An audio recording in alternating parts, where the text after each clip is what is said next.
Well, today I'm here with Allison and Annalee, and we're going to be talking about the first part of the essay engineering method. We're going to be talking about what I call meaning reconstruction, which is a new way of doing reading comprehension. So we have here the book The Wind in the Willows by Kenneth Grahame, and we're going to be looking at the first paragraph of chapter 1. So Allison and Annalee, what I'd like to do first is I'd like to talk about how it is that we pay attention when we read any book, really. Now, there's a reason specifically why I chose this book. That's because it's a children's book, and so it might seem to be a very, very easy book. It might seem to be obvious what the meaning is. But what I'd like to show you today is that if we pay attention to the sentences and we focus on what the meaning of each sentence is, then there's a great deal of complexity and depth where you would not have imagined to have found that. What I'd like to start out doing is simply reading the first paragraph together so that I can explain to you how we use our language and our voice to actually understand the meaning. A lot of people think that the meaning of sentences comes from simply the meaning of each word and the dictionary definition. But what I'd like to show you today is that meaning, in fact, comes from the emotion that we put into the words and the emotion that we create for an entire sentence. And there are two ways that we create emotion when we're reading a sentence. The first is through the speed of our voice. That means that we need to speak slowly. You might notice that as I'm speaking now, my voice doesn't sound very rushed. Does it sound, do you think, that I'm speaking in a very hurried way? No. That's right. Because when we're reading, if we want to understand something, if we want to understand what someone says or what we're reading, can we understand that if we're rushing? No. What happens if we rush? You don't understand what you're reading. That's right. Your brain doesn't have time to kind of internalize and understand the meaning of the sentence. That's right, exactly. If we're rushing, then our brain just can't work. Our brain can't do what we need it to do. Then I'm going to read the first couple sentences, and I want you to pay attention again to, first, the speed with which I read, and secondly, the tone that I use, meaning I'm going to change the pitch of my voice. So sometimes I'll speak in a more lower tone, and in other times I speak with a higher tone. Finally, and this also relates to speed, when we have punctuation, we have to be very careful to take pauses at the punctuation.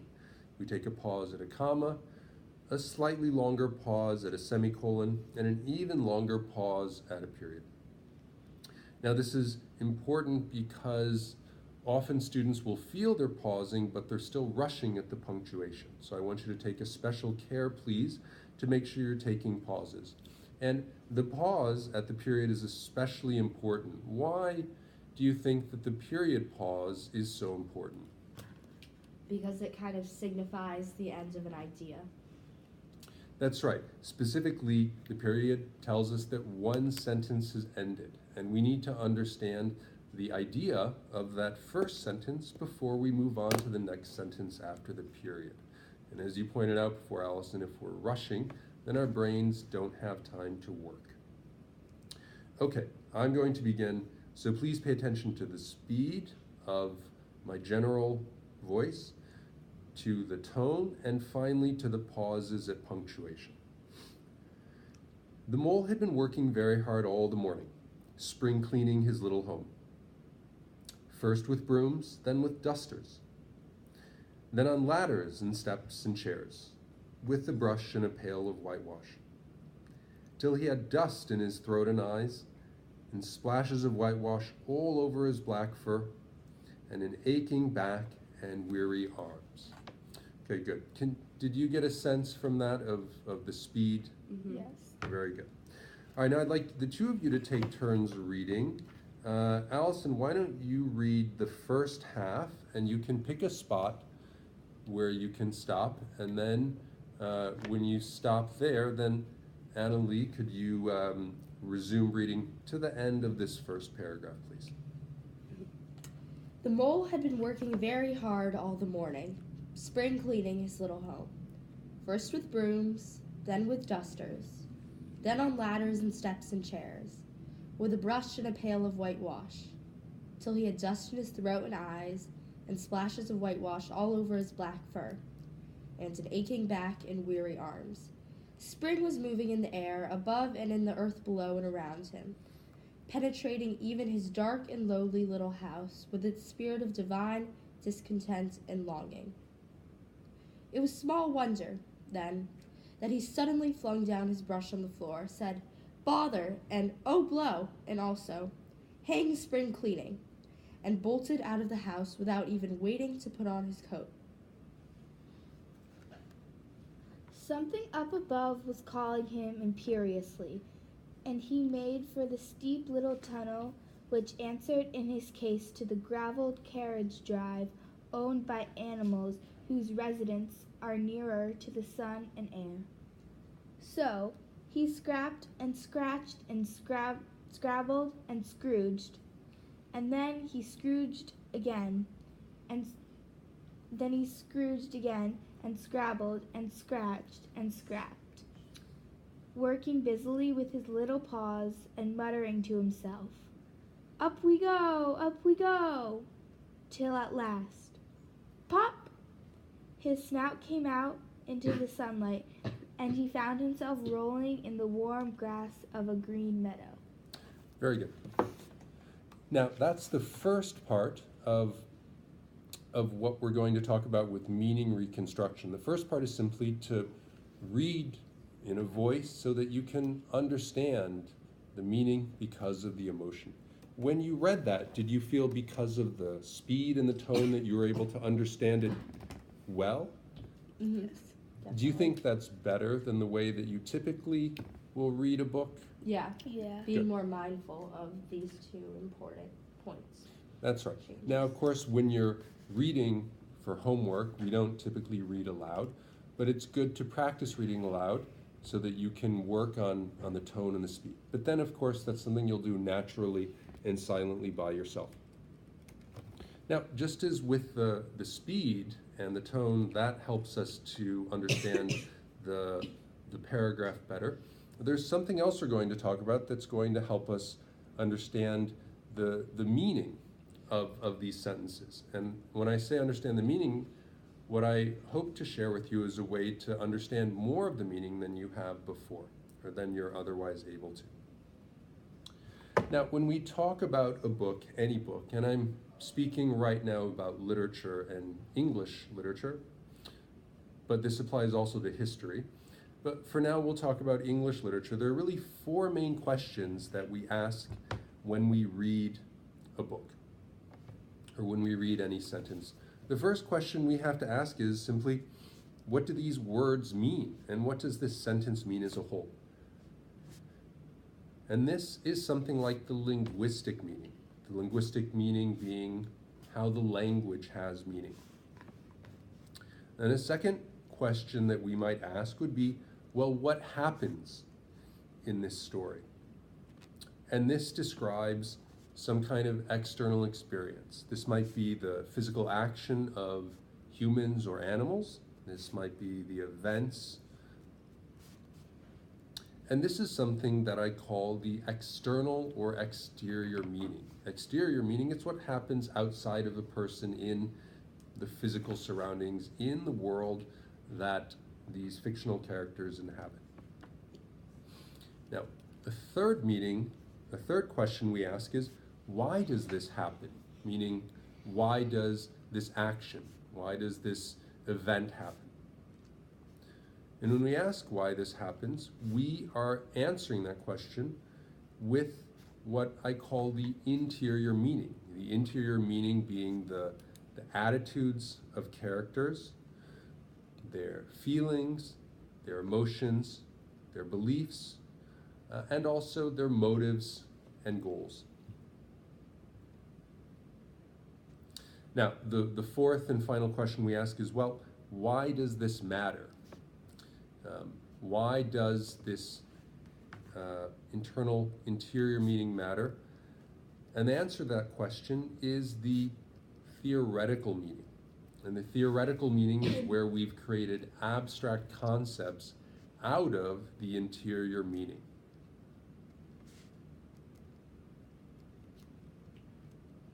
Now, I know that's a lot of information, and the words, they might sound a little complicated, right? What I want to reassure you of and what I want you to think about is that when we talk about these four types of meaning, well, mainly three types of meaning, because we won't talk about the linguistic meaning. That's something that you work out by yourself. But we will talk about the other three. We'll talk about the exterior meaning, the interior meaning, and the theoretical meaning. And those, of course, correspond to the questions of what happens, which is the exterior meaning, why does this happen, the interior meaning, and why does this matter, which is the theoretical meaning. We'll talk about these three different meaning types. And what I want you to remember is that even though it might sound a little complicated, these concepts, they're very natural and intuitive. When you talk about books, you already talk about things similar to this. Do either of you have English teachers who will talk about the themes in a book? Definitely, yes. Right. So when you talk about themes, you're already touching on interior meaning or theoretical meaning. What I'm doing with these three meaning types is I'm trying to make it very precise and very clear and very codified how we draw these themes out of a book. And I don't even use the word theme because I think it's not specific or precise enough. That's why I want to use these other words. Now, what we're going to do is we're going to look again at this first paragraph, and we're going to try to find what is the exterior and interior meaning first. We'll come back to the theoretical meaning later, but for the time being, I want us to look again at the first paragraph to identify these interior and exterior meanings. Are you both pretty clear on what I mean by those two? Mm-hmm. Okay. Just to repeat, so you can remember that again, the exterior meaning is about physical actions or events, things that happen outside. The interior meaning is about the sentiments or feelings of characters, their attitudes and beliefs. Is that distinction clear to you both? For number 3, why does this happen, the interior meaning, that's something you hypothesize or it's like evident by the text? Why does this happen? Mm-hmm. That's a very good question. The interior meaning is sometimes given by the text, and it's sometimes something we have to hypothesize about. But generally, and we'll talk about this again later, generally, we do have to do a great deal of inference when we're understanding the interior and theoretical meaning. You've heard the word inference, right? Yes. It's something like hypothesize, but it's a little bit different because by inference, I mean that we're not inventing it out of nowhere. We're looking at the text and we have a hint. If you infer something, you have a partial meaning or a fragment of a meaning in the text, and to come up with the whole meaning or the whole sense, you have to infer the parts that are hidden and not given by the text. That's an excellent question.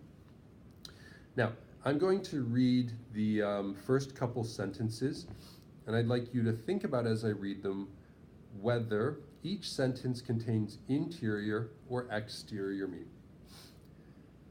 The mole had been working very hard all the morning, spring cleaning his little home. First with brooms, then with dusters, then on ladders and steps and chairs, with a brush and a pail of whitewash, till he had dust in his throat and eyes, and splashes of whitewash all over his black fur, and an aching back and weary arms.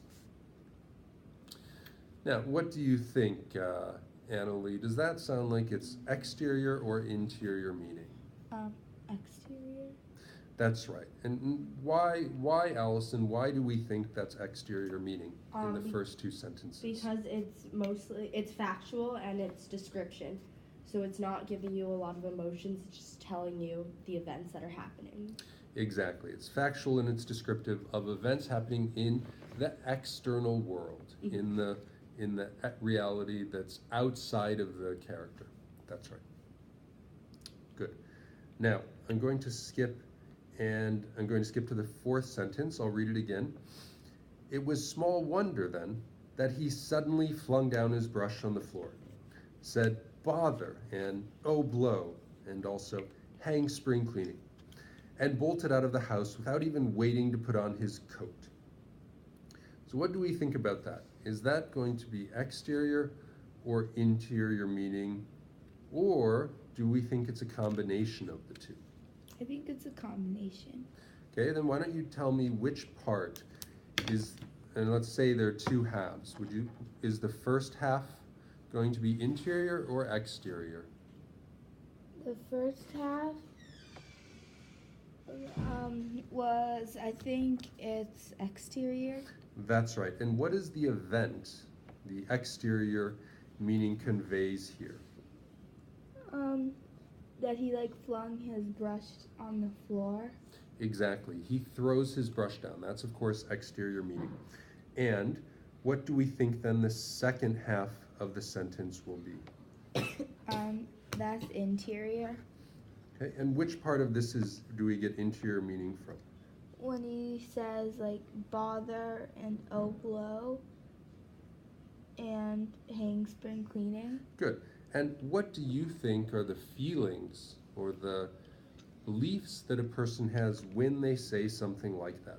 I think he's like upset and like over spring cleaning. Exactly. He's upset and over spring cleaning. Are there any other words that you can think of to describe that? And Annoyed. this is where... Annoyed. Good. Annoyed is another good word. This is where we have to hypothesize a little or use inference to guess what the interior meaning is. Now, we're not making it up at all, because clearly he's conveying these, but they're only implied because he doesn't say what he's feeling. We know he's feeling this because of the words he uses, because he says bother, oh blow, hang spring cleaning. I think it also reveals his frustration. Good.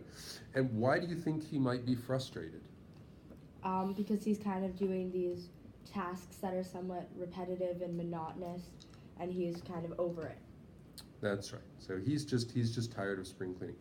So I'll point out again, we have in the first part of the sentence, we have the exterior meaning. He throws his brush down. And then we have his speech, the words he speaks, which convey the interior meaning that we had to infer. Now we have a third part of the sentence, which reads, and he bolted out of the house without even waiting to put on his coat. So this also combines exterior and interior meaning. The exterior meaning here would be, of course, that he's leaving his house.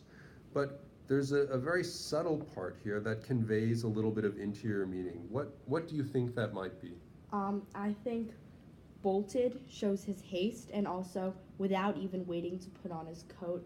That small detail shows how he's over it. He's not even paying attention to putting on his coat.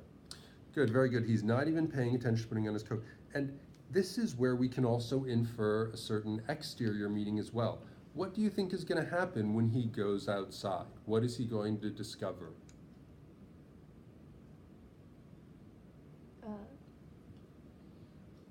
He's gonna discover sunlight. He discovered the outside world, kind of. So he's going to do that, but more specifically for this sentence, he's going to discover that he doesn't have his coat. Maybe he didn't even realize that he forgot to put on his coat.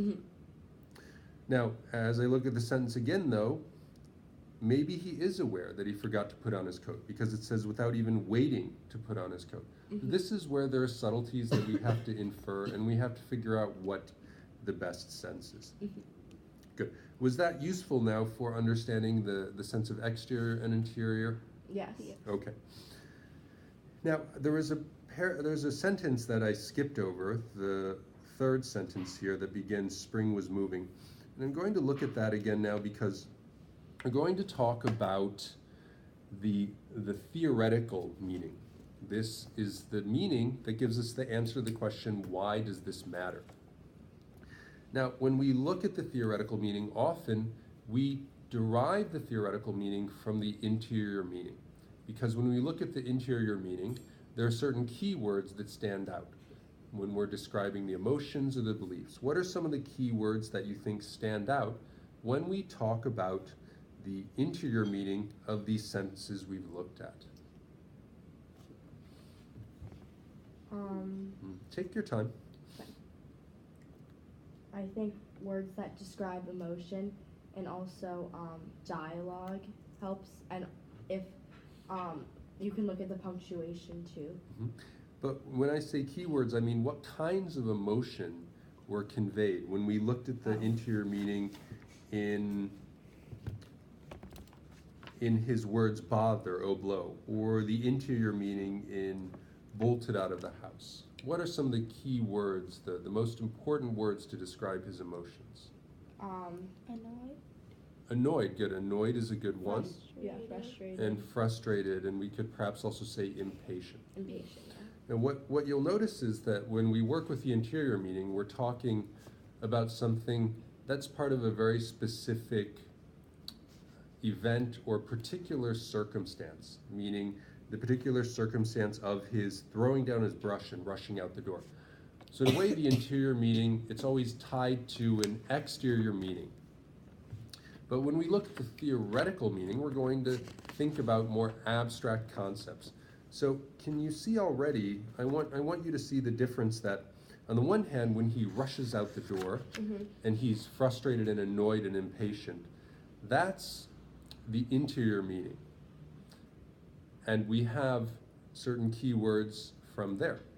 But we can take these keywords and we can think about these keywords as theoretical meaning, meaning we can start to talk about the fact of being annoyed that is not specifically to do with rushing out the house, but in the abstract, meaning that theoretical meaning is not specifically about a single circumstance anymore. Does that roughly make sense? Yes. Okay. We'll see that in more detail once we get to the example. The examples always help. Now, a theoretical meaning we have here is in the third sentence. Spring was moving in the air above and in the earth below and around him, penetrating even his dark and lowly house with its spirit of divine discontent and longing. Now here, in this sentence, we have a mix of interior and theoretical meaning. And I'm explaining this to you because it's a little bit more complicated, and I don't want you to get bogged down here. But what are the key words in this sentence? Now take your time looking at this sentence because I've not really given you a lot of hints on theoretical meaning. But what are the key words in this sentence that you think convey some kind of abstract concept or some kind of theoretical meaning? Feel free to read the sentence through once more, silently and slowly.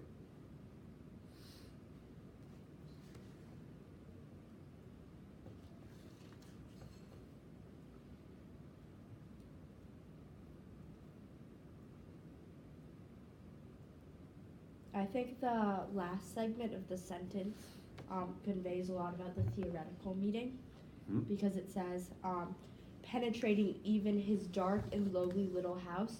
So that's more like description that you wouldn't, that's not obvious, it's not visible, with its spirit of divine discontent and longing. Good, excellent. And that's a little tricky because, of course, the dark and lowly house is itself a kind of exterior meaning. Yeah. What I think you picked up on correctly is that it's invisible that this that spring is moving into the house. So here, that's the key word. The key word in the first part would be spring, which is, that's the abstract concept which is moving into the house. Now, typically when we talk about theoretical meaning, we won't have it tied to an exterior meaning like this. And what we're going to be thinking about is how we understand spring and what spring means. What do you think spring means for the mole? I think it means that the mole, he has to do like chores now, because I think, was he? And the mole also seems kind of like he has a grumpy demeanor, so maybe spring like signifies a fresh new start and being cheery, and that's something he doesn't want to be a part of. Okay, good. It's two different ideas. I think the first point you made, Annalie, was excellent, and you did an excellent job of connecting the two sentences. We often have to do that. The idea that spring was coming into his house, but as we saw before, he's having to do chores, he's having to clean his house. Now, Allison, I think you're on the right track there, but I think we can make your answer a little more accurate or a little better. You said he has a grumpy demeanor. Now, based on the paragraph, do we think the mole goes around being grumpy all the time, or is there something specific that he's experiencing that you think is causing him to be grumpy at this particular moment? I mean, I guess the action of doing all the chores. Exactly. So here we're connecting the idea of this spring cleaning to his impatience and being annoyed to a grumpy demeanor. And what I'd also like to point out is the connection between the third and the fourth sentences. Can you see a connection between spring moving in the air in the third sentence and it was small wonder then? Why does the fourth sentence begin with this phrase, it was small wonder? Because I guess spring coming is something positive, and then he bolts out of the house. I guess. Okay, good start. So this is interesting because you're on the right track. Annalie, you observed before that spring means that he has to do his chores. Yes. And Allison, you just observed that spring is penetrating the house and that's what makes him bolt out of the house. Now, let's look again at the third sentence. There is a kind of theoretical meaning there that helps us understand these two different parts of spring, because this is a little complexity that perhaps you didn't notice when you first read the paragraph, that spring actually means two different things. It means first that he has chores to do, which are monotonous and unpleasant, but it also means that he's bolting out of the house. Now that's a little surprising, isn't it? Why is that surprising? It's a little contradictory. Exactly. These are two very different consequences from spring. And we see this first in the exterior meaning of spring cleaning chores and bolting out the house. But we also see it in the interior meaning, that he was impatient and annoyed with the chores. Now we'll also use the theoretical meaning to understand the reason why spring is causing him to bolt out of the house. Let's look at the third sentence again. I'll read it aloud again, and as I read it, I'd like you to think about what's the abstract concept here that we think is related to his bolting out of the house, his running out of the house. Spring was moving in the air above and in the earth below and around him, penetrating even his dark and lowly little house with its spirit of divine discontent and longing. Now take your time, look at the sentence again if you need to, because it's important when we answer questions that we not just guess at random. We don't just want a haphazard choice. We want to make sure that we're making the best try that we can to understand as best we can. So again, what is the theoretical meaning in that third sentence, which explains why he's dashed out the door?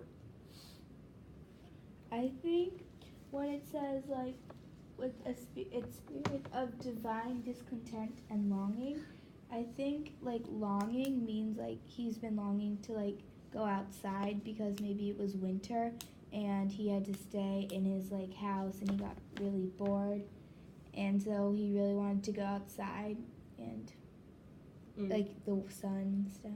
That is excellent, exactly. And I think you did an excellent job of inference there by talking about winter, because you'll notice, is the word winter anywhere in this entire paragraph? No. It's nowhere here. Now they talk about the sun, but that's something that you had to infer, you had to guess, or rather hypothesize that before the spring cleaning he was stuck inside all during winter. Good. And what about this phrase? It's a very interesting phrase, spirit of divine discontent and longing. Is there anything funny that you notice about that phrase, or anything a little bit either unusual or interesting? This isn't that unusual, but it's kind of personifying spring. It's saying it has a spirit. So, obviously it doesn't have a spirit, but it's giving it, like, personal attributes. I don't know. Exactly. So that's one thing we see here, and that personification, this idea of a spirit, creates something like a theoretical meaning. Now, what about the kind of spirit that is? I think, Annalee, you talked about the longing, and that was right. There's something else interesting here with the phrase divine discontent. Are you both familiar with the words divine and discontent? Mm-hmm. Okay. So, Let's oh, go sorry. ahead. Please go ahead. Sorry. That's fine. Discontent kind of means unhappy, and that's not something that would be usually considered divine, I guess. Exactly. And as you pointed out before, with the two different elements of spring being contradictory, we had spring cleaning chores being contradictory with dashing out the door. In the same sense, we have these two words juxtaposed and put together, divine and discontent, which are a little contradictory. That's right. So that's a very powerful way that meaning is conveyed. Now, I'd like to pause and ask, do you think you picked up on all of this when you were reading through the first time? No. No. And the reason why I want to point that out is because when you read the first time through the paragraph, did it seem like it was a very challenging text? No, it seemed like it was awfully easy and awfully straightforward, right? So this is a very, very important lesson I want you to take away, that when you read something, you might think you understand it, but there's so much going on.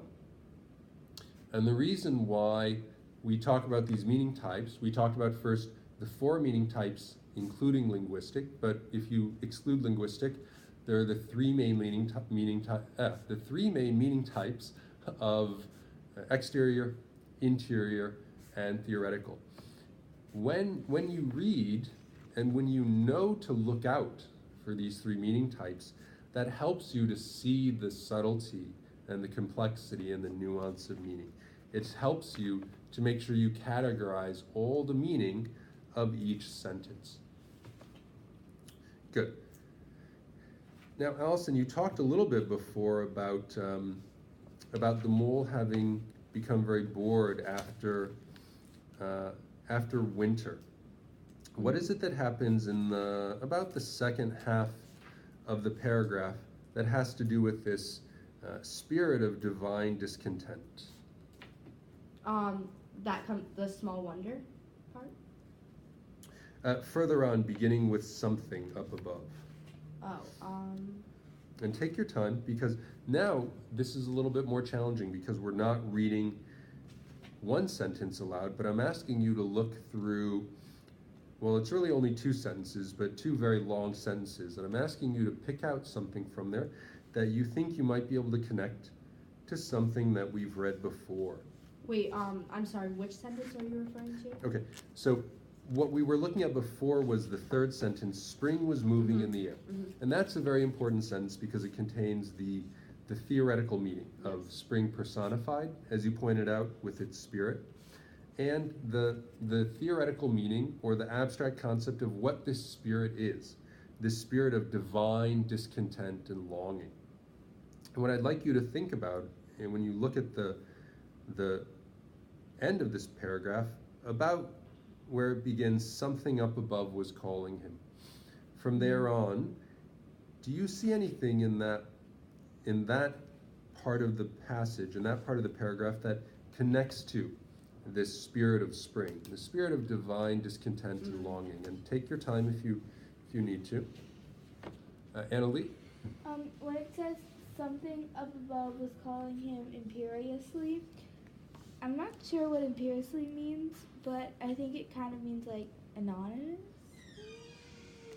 But I think it might be spring that's calling. Good. Like to come up. I think that might be it. Now here, one of the things we'll notice about theoretical meaning is that it can become a little bit complex. Where we saw spring, at first it enters his home with the spirit of divine discontent and longing. So that's the first thing it does. But then, as you've noticed, we think it's probably spring that's also calling him up above. This is where we see the complexity of this theoretical meaning, that even in the beginning, we saw two contradictory sides of spring, that it meant chores and that it meant running out the door. Although that's a little bit more exterior meaning. Now we're really seeing the theoretical meaning. And that also is a little bit complex, that it's not just this spirit that enters his home, but it's something that's calling him up. Now, I think it's good that you were a little cautious to say that it was spring, because the text doesn't tell us it was spring. The text only tells us something up above. And again, as you very presciently asked, Allison, we often have to infer or hypothesize about what the meaning is going to be. Because this something up above, it might not just be spring, or there might be different attributes of spring that we need to understand. So I'm going to read the end of the paragraph again, beginning something up above, and let's think about what else do we think this something up above is? Because this is where it becomes a little bit like a puzzle. We know there's something up above calling him, but the book doesn't tell us what that is. And as we read through the end of the paragraph, we're going to see that it doesn't really tell us directly that something is calling him. We see it from the perspective of the mole. We don't see what's calling him. What that means is we're going to have to infer about what it was that's calling him.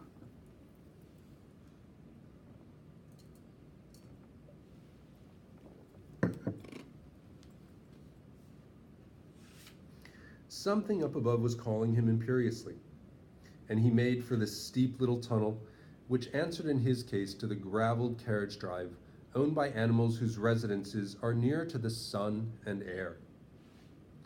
So he scraped and scratched and scrabbled and scrooged, and then he scrooged again and scrabbled and scratched and scraped, working busily with his little paws and muttering to himself, up we go, till at last pop, his snout came out into the sunlight, and he found himself rolling in the warm grass of a great meadow. Now, as I was reading that, and I was thinking about something up above, which was calling the mole, there were a few things that caught my eye or caught my ear. Was there anything that you discovered as I was reading that you think answers our question, what was calling the mole? It says at the very end, his snout came out into the sunlight, and he found himself rolling in the warm grass of a great meadow. So obviously that's a very happy scene. The description of it is very like sunny and bright. So maybe the idea of spring finally being here was the thing that was calling him to go out and enjoy. Okay, good. I think you found a good sentence there. Let's make your answer a little more accurate, a little more precise. Now, when you're answering a question, we want to be careful about reading directly from the sentence. It's often better to paraphrase in your own words so that you don't get bogged down in the text itself. So what are the 2 or 3 most important parts of the sentence, or what's most important to the mole's experience in this sentence? Rolling in the warm grass. Good. So what would that clause tell us about the question, what was calling him? Well, rolling in the warm grass to me just means happiness. Mm-hmm. So he was, what was calling him was the idea of rolling in the warm grass in the sun. Good, okay, exactly. Now, it's interesting that you brought together both theoretical meaning and exterior meaning here, because the theoretical meaning would be the happiness, and the exterior meaning that was calling him was the rolling in the warm grass. Now, is there another theoretical meaning that you think you can draw out of this warm grass, which is exterior meaning? And let's remember and let's note also that this is warm grass. It's not just anywhere. It's not warm grass in a park in the city. It's not warm grass in a house or in the yard of a house in a suburb. It's the warm grass of a great meadow. What theoretical meaning can we draw because this grass is in a great meadow? Maybe like every springtime or like when it's warm, he goes up to like the great meadow and he maybe like just like plays around in the grass And like also it mentioned like more up in the paragraph like owned by animals whose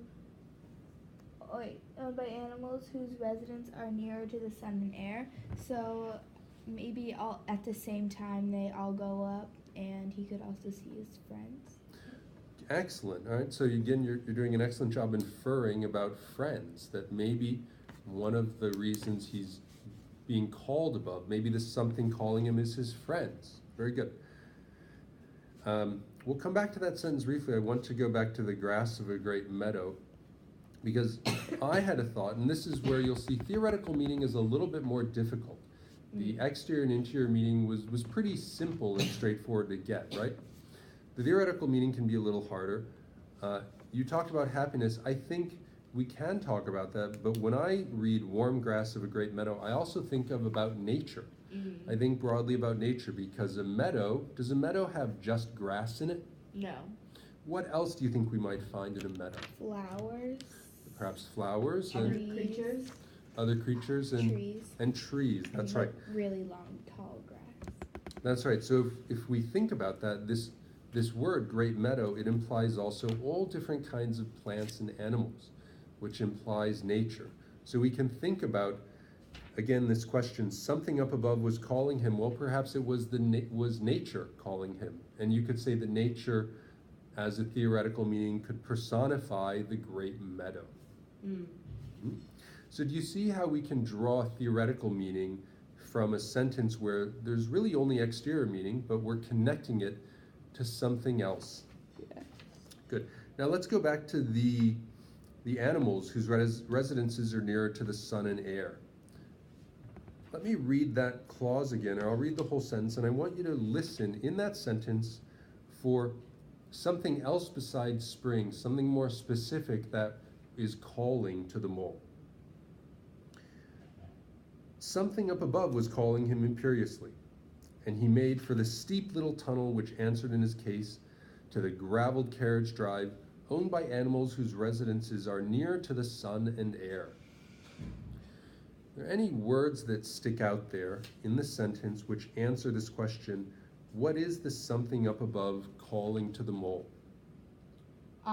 Well, my guess is that it might be humans, and there are two clues that tell me that, because it says the graveled carriage drive owned by animals, and I don't think animals usually, or like creatures own something, so I'm thinking maybe it's a human. And also it says nearer to the sun and air, so not a mole, like something bigger. Okay, good. Annalie, did you have any guesses about what is the something that might be calling him?